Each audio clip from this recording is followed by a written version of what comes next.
Treasurer. So, there's a few things that have happened, call it over the past year. So in July of 23, I think it was July 13th, the judge in the Ripple case came out with her order on summary judgment and basically determined that after all this time and all this money, Ripple spent, I think, $150 million in legal fees battling this lawsuit against the SEC, that XRP in and of itself is not a security. Okay. So the SEC devastated a company. Devastated a market. Okay. Devastated. Yes, devastated a company, but not really, because Ripple continued to be very successful overseas. They just really couldn't operate full tilt in the United States during this time. Now? Are they back on board? So when that ruling came out, I want to say, I mean, it shot up a lot and then traded back down since the summer 23. And so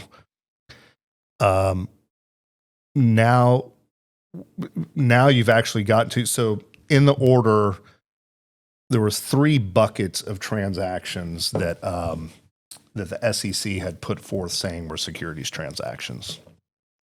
One bucket was the sale by Ripple to institutions pursuant to a contract, okay, where they sold XRP to institutions. The second bucket was called programmatic sales. These were sales that they would just kind of put out based on an algorithm into the market, and different people were buying and selling it. They didn't know who was buying and selling it. Programmatic sales. The third was they compensated certain contractors and employees in XRP. The judge ruled that the programmatic sales and the payments to employees and contractors were not securities transactions.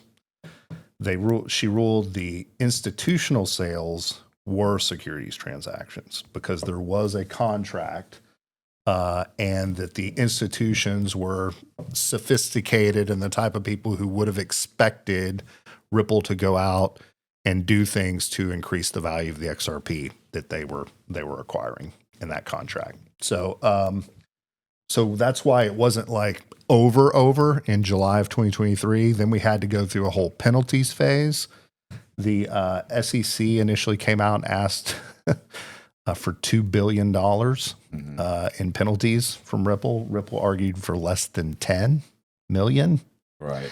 The judge, I think, ended up ordering it's somewhere like 120 million that Ripple had to pay based on that one thing. Also, it's noteworthy that the initial lawsuit not only sued Ripple, but they sued the chairman, a guy named Chris Larson, and the CEO, a guy named Brad Garlinghouse. No fraud allegations, by the way. They were basically just trying to put pressure on them to capitulate early by suing them, personally. Yeah. After the court order in July of 2023, within a couple of months, the SEC agreed to dismiss the lawsuits against the individuals. So the case is kind of over, except the SEC has appealed the ruling. And because the SEC appealed, Ripple appealed. So we're still, even after all this time, and it's almost been 4 years, right? Well, it's been, yeah. In December, it will have been 4 years. It is December. It is December. Yeah. So if we get to the 22nd, it'll be 4 full years this